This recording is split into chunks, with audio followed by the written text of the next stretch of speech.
체험적인 신앙인이라는 제목으로 말씀의 은혜를 함께 나누겠습니다. 서울 시내 한 교회에 80이 훨씬 넘으신 권사님이 계셨습니다. 이분은 남대문 시장에서 달러를 환전하는 일을 하면서 사시는 분이셨는데, 교회와 집이 꽤나 멀었지만 주일날 새벽 기도부터 오셔서 참여하시고 예배를 준비하십니다. 폭우가 쏟아지는 장마철이나 폭설이 내려서 미끄러운 겨울에도 아랑곳 않고 교회 현관에서 봉사를 하셨습니다. 1부 예배는 7시에 드리는데 꼭 안내를 하시면서 예배를 돕고, 2부 예배는 9시, 3부 예배는 10시 30분, 4부 예배는 12시. 큰 교회들은 주일 예배를 여러 번 드려요. 그죠? 그때마다 강단 위에 말씀을 전하시는 목사님을 위해서 물수건하고 물을 정성스럽게 준비해서 갖다 놓으셨어요. 다른 사람에게는 절대로 시키지 않으시고 직접 자신이 하신 겁니다. 아마도 한 달에 몇만 원 줄 테니까 아르바이트로 주일날 수요일 저녁 그렇게 하라고 하면 아무도 못할 겁니다. 남에게 나타내고 자랑하기 위해서가 아니라 진심으로 하나님의 종을 섬기는 모습이었습니다. 안타깝게도 이제 수년 전에 주무시다 소천하셨는데 온 교회가 슬퍼했고, 목사님께서도 그렇게 서운해하셨다고 합니다. 그런데 이런 분이 멀리만 있는 건 아니에요. 저는 오늘 여기 계시지 않은 우리 권사님 한 분의 미담을 좀 소개하고 싶습니다. 여러분, 정영옥 권사님 아시죠? 뭐 지금 다른 교회로 가셨어요. 그런데 정영옥 권사님이 우리 교회에 오셔서 다니시는 동안 정말 많은 헌신을 했는데, 여기 계시면 제가 광고를 못 할 거예요. 소개를 못 할 거예요. 여기 안 계시니까, 이제 떠나셨으니까 소개를 할 수가 있습니다.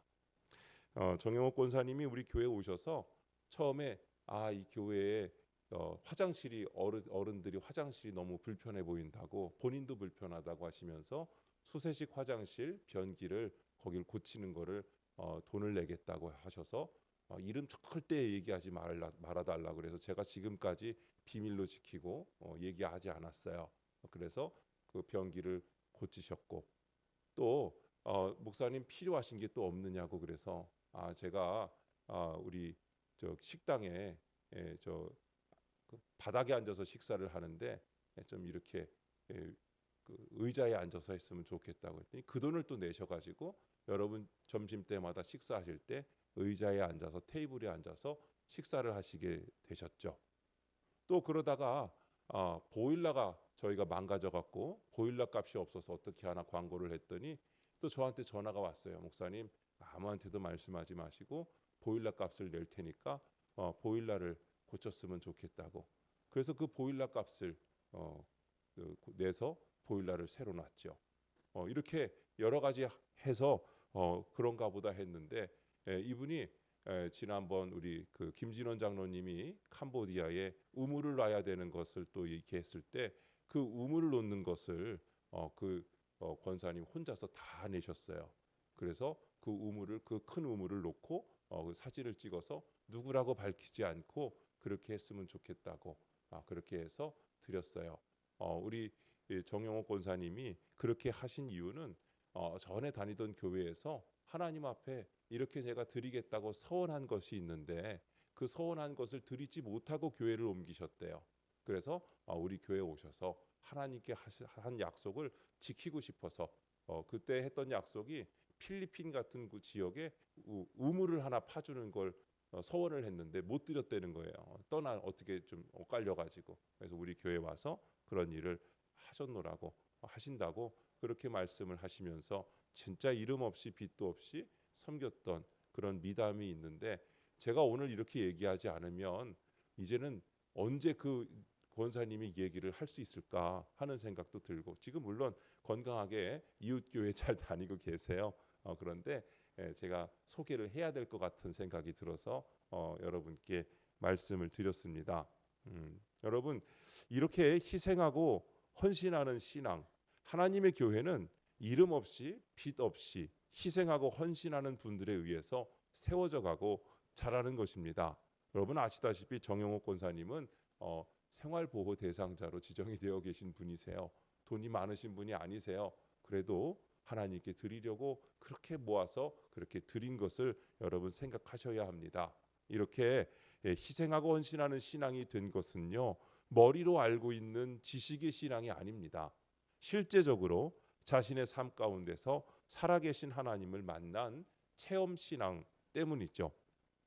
현대인들의 신앙의 형태를 세 가지로 나누어 볼 수 있는데, 첫 번째로 성경 지식에는 능하지만 체험이 없는 신앙입니다. 알기는 많이 알지만 그 알에 대한 확신이 없습니다. 두 번째로 성경 지식에도 능하지 못하고 신앙적 체험도 없는 상식 정도의 신앙을 가진 사람입니다. 세 번째로 성경의 지식을 바탕으로 삶의 순간마다 성령의 인도하심을 체험하는 신앙입니다. 성령의 역사하심에 고감도 안테나처럼 예민하게 반응하여 또 물질과 몸을 아끼지 않고 헌신하는 성령 충만한 신앙입니다. 이것이 성경이 말하는 참된 그리스도인입니다. 오늘 본문을 통해서 체험적 신앙인의 특징을 살펴보려고 합니다. 첫 번째로 체험적인 신앙인은 아름다운 삶의 간증이 있습니다. 오늘 주님께서 주신 말씀에는 본문 18절에 바울은 더 여러 날 머물다가 형제들과 작별하고 배 타고 수리아로 떠나갈새 브리스길라와 아굴라도 함께 하더라. 바울이 일찍이 서원이 있었으므로 겐그레아에서 머리를 깎았더라 하고 말씀하고 있습니다. 사도 바울이 고린도에서 선교 여행을 마치고 수리아로 돌아갈 때 브리스길라와 아굴라 부부가 함께 했다는 것입니다. 이들은 평생을 사도 바울을 위해 바친 믿음의 동역자들이었습니다. 돈 걱정은 일절하지 마시고 복음만 열심히 전하세요. 돈은 제가 내겠습니다. 라는 마음으로 사도 바울을 도왔습니다. 사도 바울을 돕는 것이 하나님을 돕는 것이라고 생각했던 것입니다. 하나님께서는 하나님이 기름 부어 세우신 종을 통하여 축복이 흘러가게 하셨습니다. 하나님의 사자를 통해서 하늘의 신령한 복과 땅에 기름진 축복이 흘러오는 것입니다. 사도 바울이 겐그레아에서 머리를 깎은 것은 서원 때문이었다고 말씀하고 있습니다. 구체적인 내용은 기록되지 않았지만 이는 감사의 표현이었습니다. 우리나라에서도 가끔 삭발을 하는 사람들이 있죠. 대개 뭐 할 때 삭발을 하고 머리 깎아요? 원한이 있을 때 머리를 깎죠. 정치적으로 투쟁을 할 때 머리를 깎고, 어떤 선수는 자신이 경기에서 제대로 못하니까 각오를 다지기 위해서 머리를 깎기도 합니다. 이렇게 원한 관계가 있거나 한이 맺혀 있을 때 원통함을 알리기 위해서 머리를 깎죠. 머리를 깎는다는 것은 우리가 볼 때는 상당히 부정적인 경우입니다. 저는 군대에 갈 때 머리에 삭발을 했어요. 그랬더니 군대 가서 거기서 만난 훈련병들이 저를 똑바로 못 보더라고요. 삭발을 하고 온 놈은 별로 없었거든요. 삭발을 하고 말도 별로 안 하고 있다가 굵은 목소리로 한마디씩 하면 애들이 쟤는 뭐하다 오는지 싶어서 그렇게 얼더라고요. 제가 노린 대로 딱 됐어요. 그래서 아주 훈련소에서 잘 지냈습니다. 그런데 여러분, 원한이 있거나 이런 무슨 어떤 뭘 다지기 위해서 머리를 깎지만 히브리 사람들은 반대예요. 히브리 사람들은 오히려 특별히 감사하는 마음이 있을 때 머리를 깎는다는 거예요. 자신이 하나님께 축복받았다고 느낄 때가 있습니다. 하나님께서 사망의 음침한 골짜기에서 죽을 나를 살려주셨구나, 죽을 수밖에 없는 나를 구해주셨구나라고 삶의 감격을 느낄 때 하는 감사의 행위입니다. 그럴 법도 한 것이 사도 바울이 지중해 연안을 돌아다닙니다. 말이 선교 여행이지 목숨을 걸고 다니는 일이었습니다. 여러 번 유대인들로부터 공격을 당하여 죽을 위기를 만납니다. 그래도 무사히 선교 여행을 하였습니다.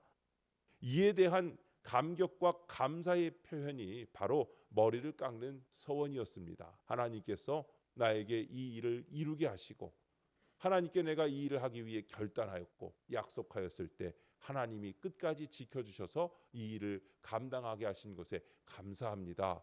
그리고 그 기간 동안은 머리를 깎지 않는 서원의 약속을 하고 있다가 그 이후에 이제 머리를 깎으면서 하나님께 이제 다 이루어 주셔서 감사합니다 하고 감사의 표현을 하는 것이죠. 여러분, 이 세상에서 가장 큰 축복이 있다면 만남의 축복일 것입니다. 세상을 살아가면서 물질 축복도 좋습니다. 또한 건강 축복도 좋습니다. 그러나 여러분, 더 중요한 것은 바로 만남의 축복입니다. 이 만남의 축복보다 귀하고 복된 축복이 없지요. 저는 우리 임마누엘 교회 교우들을 만난 것이 제 인생에 정말 좋은 축복이라고 저는 생각하는데, 여러분들은 어떻게 생각할지 잘 모르겠습니다. 여러분도 같은 생각이었으면 좋겠습니다. 하나님께서는 사도 바울뿐 아니라 저와 여러분 모두가 하나님이 베푸신 은혜에 감사하고 감격하기를 원하십니다. 여러분에게 그 만남의 축복이 날마다 임하시기를 주님의 이름으로 축복합니다. 그러면 사도행전에서 말하는 그리스도인이란 어떤 사람이냐 하는 것입니다. 예수 그리스도의 사건을 중심으로 한 역사적인 사실에 대한 증거를 받고, 역사적인 사실을 말씀 증거로 받고, 그리고 성령의 감동을 받아서 고백한 제자가 바로 그런 사람입니다. 예수님께서 친히 말씀하시기를 사도행전 1장 8절에 이렇게 말씀하시죠. 땅 끝까지 이르러 내 증인이 되리라 했습니다. 성령을 받으면 권능을 받고, 권능을 받으면 땅 끝까지 이르러 주님의 증인이 됩니다. 성령 받은 사람의 증거를 들은 사람이 그 증거를 또 받아들이는 것이죠. 성령께서 그것을 믿어지게 하시는 겁니다. 여러분, 그게 내 지식으로 설득되어진 것이 아니라 하나님이 그 마음 가운데 복음의 능력을 심어주셔서 성령께서 믿어지게 하시는 줄로 믿습니다. 그 귀한 그리스도의 구속적인 사건, 구원의 사건 앞에서 그리스도와 내가 만나지는 겁니다. 그 사건이 내 안에서 사건화되고 실제화되고 생명화될 때에야 그 사람이 그리스도인이 되는 것이죠. 성경 안의 이야기가 아니라 그 이야기가 오늘 내 안에 들어와서 오늘 나와 함께 하시는 주님으로 만나지는 것입니다. 누가 그리스도인입니까? 성경적인 증거를 내가 받아들여서 성경에 나타난 구원의 사건이 내 안에서 내 사건화될 때입니다. 뭐라고 말로 표현할 수 없습니다. 그러나 가슴에 뜨겁게 믿어지는 것입니다. 인간의 지식과 상식으로는 도저히 납득되지 않을 일입니다. 그러나 성령께서 강권하실 때 믿어지는 것입니다.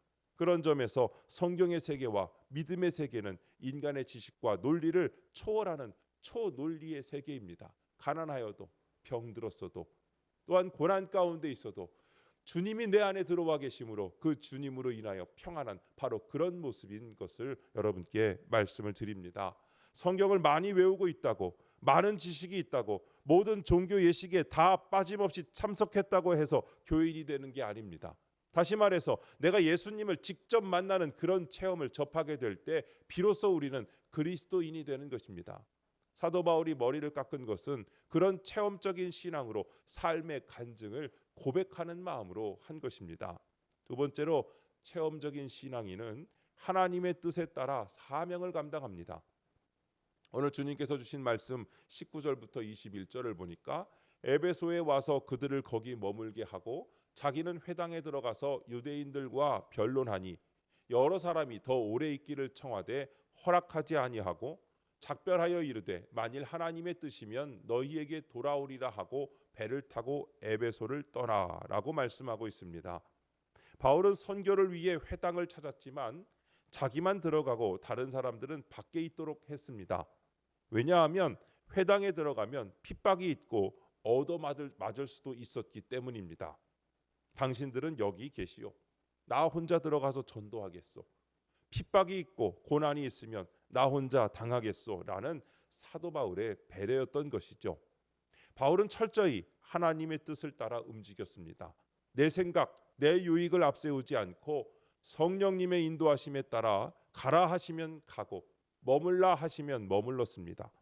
하나님의 크신 경륜 속에 살아갔던 것입니다. 이것은 단지 사도 바울에게 국한된 이야기가 아닙니다. 현재를 살아가고 있는 저와 여러분에게도 하나님께서 뜻하신 바가 있는 줄로 믿습니다.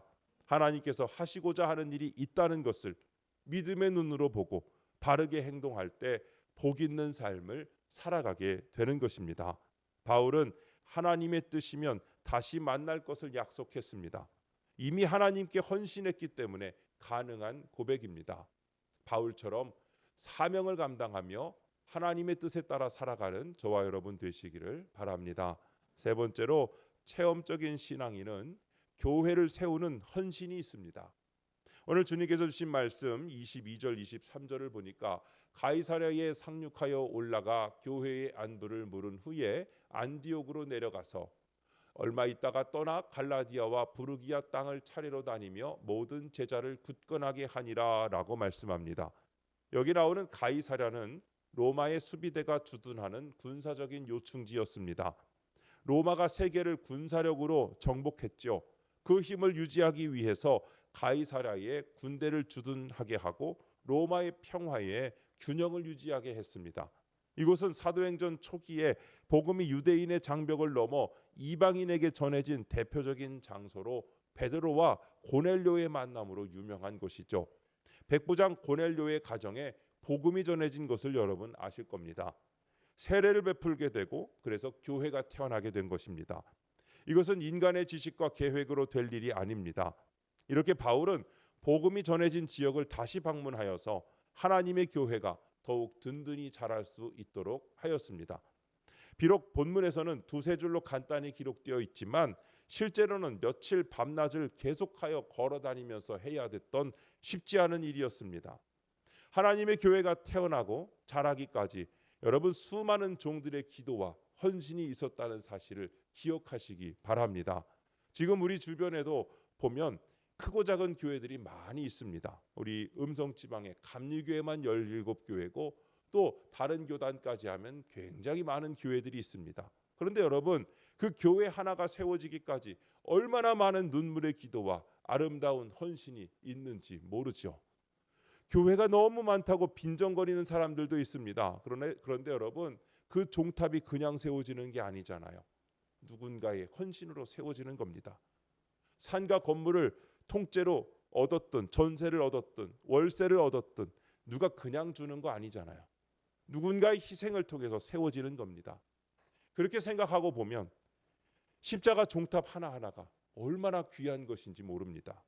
교회 간판 하나하나가 정말 소중한 것이죠. 그러면서 때때로 기적과 같은 은혜를 체험하게 되는 것입니다. 교회마다 주님을 섬기는 사람들의 피가 맺혀져 있고 그들의 헌신이 있고 그들의 기도가 있는 겁니다.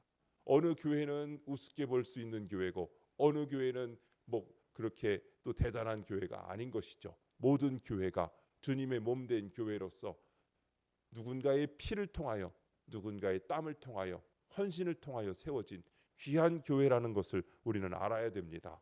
그런 은혜가 있기 때문에 크고 화려하지 않지만 묵묵히 헌신하는 것입니다. 최근에 우리 지방의 용산교회 리모델링을 지금 하고 있고 이제 내일부터 본격적으로 들어갑니다. 저는 용산교회를 다른 교회라고 생각하지 않아요. 주님의 몸된 교회, 바로 우리 주님의 교회고 주님의 교회는 내 교회라고 생각합니다. 내 교회라는 마음으로 내일부터 가서 섬길 겁니다.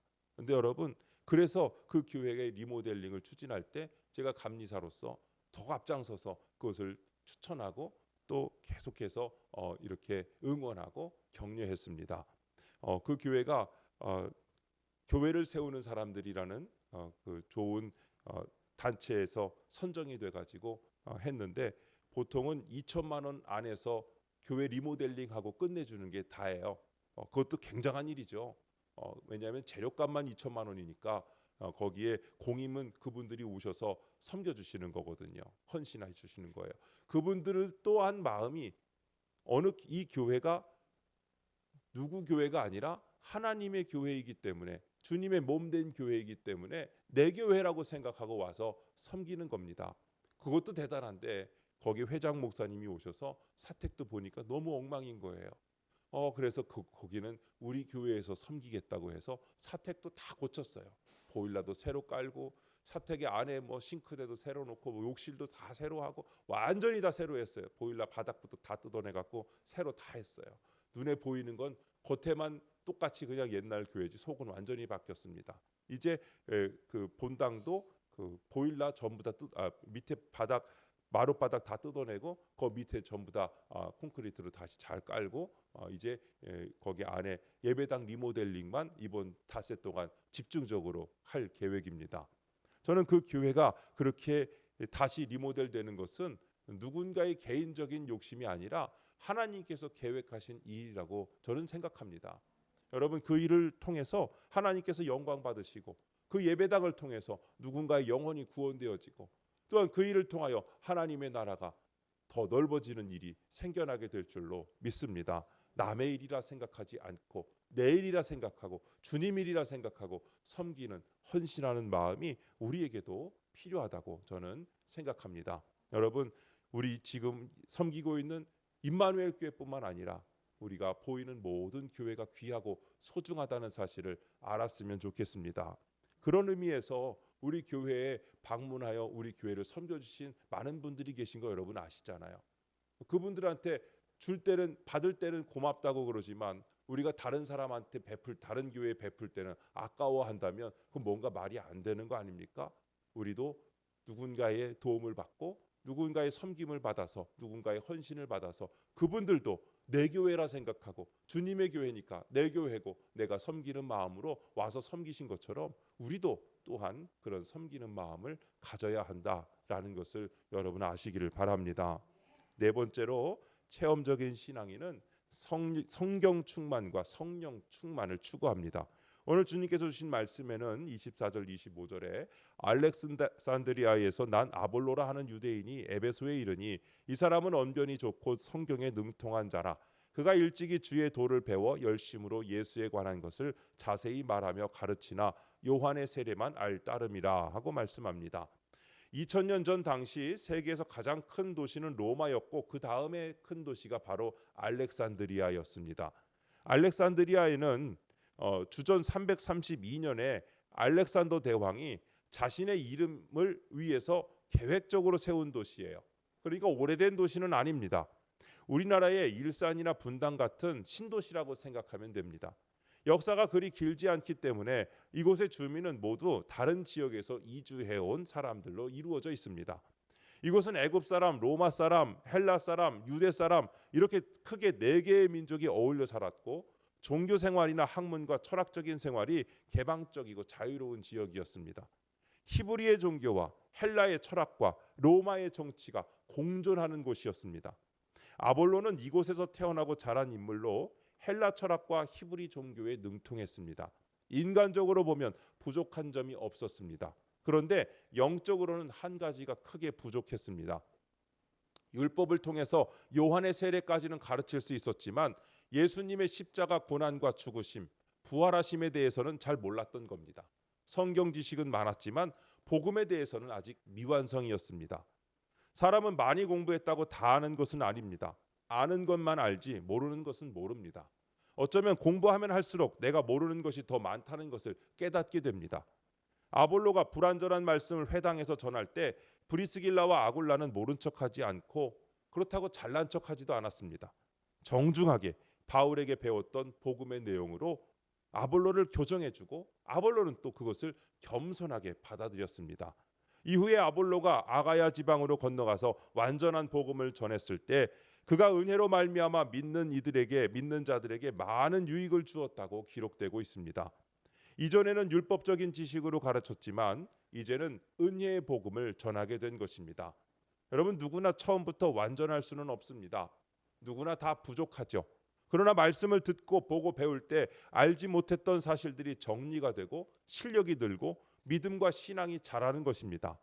큰 그릇이 많은 음식을 담는 것처럼 큰 사람은 많은 지식을 습득하고 분석하고 종합해서 말하고 판단하는 사람입니다. 많은 지식을 가지고 그 위에 체험 신앙이 될 때 더 크고 놀라운 일들을 할 수 있습니다. 내가 정말로 바른 믿음을 가지게 될 때, 바른 성경적 체험을 가지게 될 때 내가 가진 지식이 모두 유익해지는 것입니다. 배울수록 더 분명해집니다. 만일 내 마음에 아직도 바른 신앙 고백이 없고 성령의 체험이 없다면 오히려 의심과 문제만 많아집니다. 우리나라에도 교회가 많고 교인들이 많지만 잘못 알고 믿는 사람들도 많습니다. 단지 복을 받기 위해서, 재앙을 벗어나기 위해서 믿는 사람이 있습니다. 인간적인 욕망과 출세를 위해서 섬기는 모습만 바뀌었을 뿐 기복신앙으로 흐르는 경우가 많습니다. 여러분 아시다시피 우리 집에는 지금 집집마다 환자가 있어요. 암 환자가 한 명씩 그냥 생겨가지고 오늘도 이따 광고하겠지만 그렇게 됐어요. 그런데 여러분 그러면 저는 당장 목사를 그만둬야 돼요. 기복신앙으로 생각하면. 아니 가정마다 그렇게 아픈 사람이 있으면 복이 없는 거잖아요. 근데 저는 그렇게 생각하지 않습니다. 하나님께서 이 일을 통하여 만져가시는 오묘하신 계획이 있는 것을 저는 믿습니다. 그렇기 때문에 저는 하나님께 감사해요. 이 병을 통해서 주시는 하나님께서 주시는 깨달음과 또한 이 가정에 주시는 하나님의 사랑을 깨닫게 하시는 그 사랑이 있는 것을 저는 믿습니다. 저는 그래서 요즘은요, 제 아내가 여기 있어서 좀 간지러운 얘기인데 저는 제 아내가 더 사랑스럽고 더 아끼게 되고 또 내가 그동안 아내를 위해서 뭘 했었을까 하는 생각을 하면서 많이 반성합니다. 그리고 지금 아플 때 내가 좀 해줄 수 있는 일을 찾아서 자꾸 하게 되는 거예요.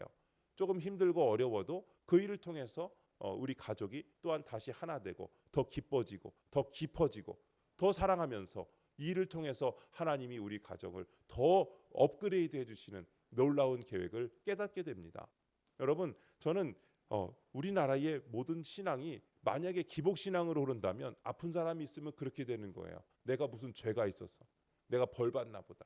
여러분 그렇게 생각하면 정말 힘든 일만 생기고 누구 탓하고 또 누구 때문에 이렇게 됐다고 뭐 우리 가족에 누가 잘못 들어와서 그랬다고 이런 얘기하기 시작하면 여러분 끝도 없는 거예요.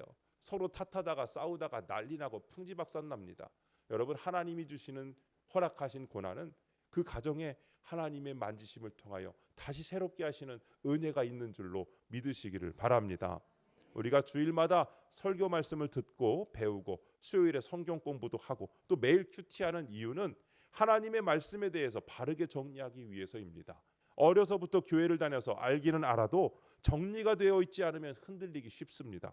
내가 보고 듣고 배운 말씀이 내게서 끝나고 마는 것이 아니라 그것이 또 재생산되어야 합니다. 이것을 가리켜 제자화라고 합니다.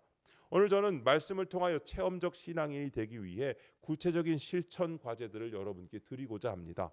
첫째로 매일의 삶에서 하나님과의 만남을 추구하십시오. 아침에 눈을 뜰 때 주님 오늘도 저와 함께 하소서라고 기도하며 시작하시기 바랍니다. 출근길에서 업무 중에 가정에서 순간순간 주님이 지금 여기 계시다라는 것을 의식하며 사시기 바랍니다. 저녁에는 하루를 돌아보며 오늘 하나님께서 어떻게 나와 함께 하셨는가를 묵상하시기 바랍니다. 이렇게 살 때 단순히 주일에만 예배드리는 신자가 아니라 365일 하나님과 동행하는 체험적 신앙인이 되는 것입니다. 두 번째로 시험과 고난의 순간에 하나님의 뜻을 구하십시오. 어려운 일이 생겼을 때 왜 하나님이 나에게 이런 일을 허락하시냐고 원망하기보다는 하나님 이 상황에서 주님의 뜻이 무엇입니까? 라고 기도하셔야 됩니다. 직장에서 부당한 대우를 받을 때, 가정에 문제가 생겼을 때, 건강에 이상이 생겼을 때 먼저 하나님께 나아가 기도로 시작하셔야 합니다. 바울처럼 하나님의 뜻이면 이라는 고백이 우리의 입술에서 자연스럽게 나와야 하는 것입니다. 세 번째로 교회 공동체 안에서 구체적인 섬김을 실천하십시오.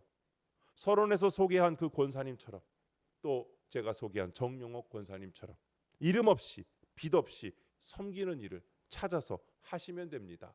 누구보다 더 크고 더 비싸고 더 많은 거 하라는 얘기 아니에요. 누구랑 비교하라는 얘기 아닙니다. 그저 내 눈에 보이는 거 그냥 와서 섬기시면 돼요. 예를 들어 예배 전에 미리 와서 예배당의 곳곳에 정리할 것이 있는지 그 정리도 하고 또 새가족이나 연약한 성도들을 위해 기도하든지 또 연세 드신 어르신 위해서 성경도 좀 찾아드릴 수도 있고 교회 곳곳에 청소도 할 수 있고 여러분이 보이는 것 본인이 할 수 있는 일들을 먼저 시작하시기 바랍니다. 아무도 알아주지 않더라도 보상이 없더라도 진심으로 하나님을 섬기는 마음으로 하십시오. 그러면 여러분 실천적인 신앙인이 체험적인 신앙인이 되어가는 것입니다. 네 번째로 배운 말씀을 다른 사람과 나누십시오. 오늘 설교를 들으신 다음에 가정으로 돌아가서 가족들과 나누시면 좋습니다. 또 다른 날도 마찬가지입니다. 오늘 목사님이 이런 말씀 하셨는데 라고 시작하면서 은혜 받은 내용을 나누시기 바랍니다. 여러분, 나누지 않고 어떻게 그 사람 마음 가운데 복음이 들어가겠어요? 여러분, 뭔가 전해야지 복음이 들어가는 거 아닙니까? 그냥 가만히 숨쉬고 기다리면 저절로 되는 일은 없습니다. 누군가가 피를 뿌려 전했기 때문에 오늘 저와 여러분이 복음을 나누고 있는 거예요. 그걸 우리가 보지 못했고 듣지 못했다고 없는 것이 아닙니다. 우리나라에 복음이 들어올 때 피 흘린 사람들이 있었죠. 그 전에 예수 그리스도께서 피를 흘리셨고 사도들이 그것을 전하기 위해 매를 맞고 피를 흘렸죠. 그렇기 때문에 오늘날 우리가 그 복음을 듣고 전하고 함께 그 복음으로 인하여 구원받은 백성들이 된 줄로 믿습니다. 여러분, 직장 동료나 친구들에게도 자연스럽게 신앙 얘기를 할 수 있어야 됩니다. 요즘 내가 성경 공부를 하는데 진짜 좋더라. 교회 같이 가지 않을래? 뭐 이런 얘기를 일상에서 자연스럽게 좀 하셨으면 좋겠습니다. 다섯 번째로 정기적인 말씀 묵상과 기도 시간을 가지십시오. 아볼로가 브리스길라와 아굴라에게서 더 정확한 복음을 배웠듯이 우리도 지속적으로 배우고 자꾸 성장해야 합니다. 여러분, 매일 시간을 정해놓고 성경 읽고 묵상하고 계시죠? 대답을 안 하시니까 하시고 있어서 대답을 안 하시는 거겠죠. 새벽 기도회나 수요 예배에도 적극적으로 참여하셔서 체계적으로 자꾸 말씀을 가까이 하고 배우셔야 돼요. 내가 다 안다고 생각하는 건 교만입니다. 여러분, 열심히 하시기 바랍니다. 여섯째로 물질과 시간을 통해 하나님 나라를 위해 헌신하셔야 됩니다. 브리스길라와 아굴라가 바울의 사역을 물질로 후원했듯이 우리도 하나님 나라를 위해 물질을 드려야 됩니다. 11조도 드리고 감사의 마음으로 감사 헌금도 드리시기 바랍니다. 또한 내 시간도 하나님께 드려야 합니다. 주일 오전 예배만 드리고 끝나는 것이 아니라 교회의 각종 사역에도 참여하고 또 여러분 헌신하는 일에도 참여하고 오늘처럼 찬양에도 참여하고 자꾸 참여하면서 체험적인 신앙이 여러분 가운데 계속해서 성장되어지시기를 바랍니다. 이렇게 살아가시면 여러분의 삶에 놀라운 변화가 일어납니다. 첫째로 하나님이 살아계시다는 확신이 생깁니다. 더 이상 의심하지 않고 흔들리지 않게 됩니다. 두 번째로 어떤 상황에서도 평안을 누리게 됩니다. 환경이 바뀌어도 마음의 평안은 유지됩니다. 세 번째로 다른 사람들에게 선한 영향력을 미치게 될 것입니다. 여러분을 통하여 복음이 전해지고 많은 사람들이 구원받은 백성으로 변화되게 될 줄로 믿습니다. 네 번째로 삶의 목적과 의미를 분명히 알게 되실 것입니다. 더 이상 허무하거나 공허하지 않고 매일이 감사하고 기쁘게 됩니다. 주님께서는 여러분 모두가 지식의 신앙에서 체험적인 신앙으로 나아가고 살아있는 그리스도인이 되기를 원하십니다. 오늘부터 여러분이 할 수 있는 것을 먼저 시작하시기 바랍니다. 거창한 거 말고 쉬운 것부터 하나하나 하시기 바랍니다. 여러분의 삶이 하나님의 살아계심을 증명하는 아름다운 간증으로 가득하시기를 주님의 이름으로 축원드립니다. 기도하겠습니다. 하나님 아버지, 오늘 주신 말씀으로 저희의 신앙을 돌아보게 하시니 감사합니다. 그동안 머리로만 아는 지식의 신앙에 머물렀음을 고백하며 복을 위한 수단이나 재앙을 피하기 위한 방법으로 주님께 나아왔던 제 자신을 회개합니다. 이제는 매일의 삶 속에서 살아계신 주님을 체험하며 아침부터 밤까지 주님과 동행하는 신앙인이 되게 하옵소서. 어려움 속에서도 원망하지 않고 먼저 주님의 뜻을 구하는 자가 되게 하옵소서. 이름 없이 빚 없이 섬기며 작은 일에도 기쁨으로 헌신하게 하시고 누가 알아주지 않아도 주님만 바라보게 하옵소서. 배운 말씀이 내 안에만 머무르지 않고 가족과 이웃에게 흘러가 복음이 전해지게 하옵소서. 제 물질과 시간과 재능을 주님의 것으로 여기며 하나님 나라를 위해 드리게 하옵소서. 브리스길라와 아굴라처럼 섬기며 아볼로처럼 배우고 바울처럼 하나님의 뜻이면 고백하며 살아가게 하옵소서. 이번 한 주도 말씀을 붙들고 기도하며 작은 섬김과 복음 전파에 힘쓰게 하옵소서. 우리 교회 공동체도 체험적 신앙으로 성장하여 하나님 나라 확장의 통로가 되게 하여 주시옵소서. 우리의 삶이 세상 속에서 주님의 살아계심을 증거하는 간증이 되게 하여 주옵소서. 예수 그리스도의 이름으로 기도드립니다. 아멘.